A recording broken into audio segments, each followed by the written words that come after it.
kapag inabuso na naman tayo mamayang gabi. Bukas,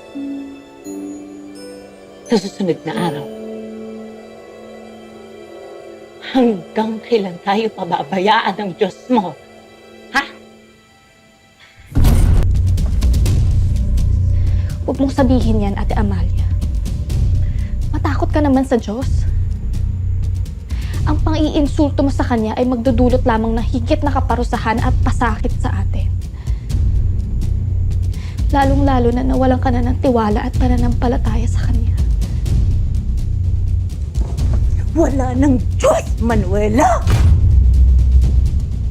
Tinalikdan niya na tayo! Kaya ikaw ang gumising sa katotohanan. Kahit anong dasal ang gawin mo dyan, hindi ka niya na maririnig at pakikinggan pa.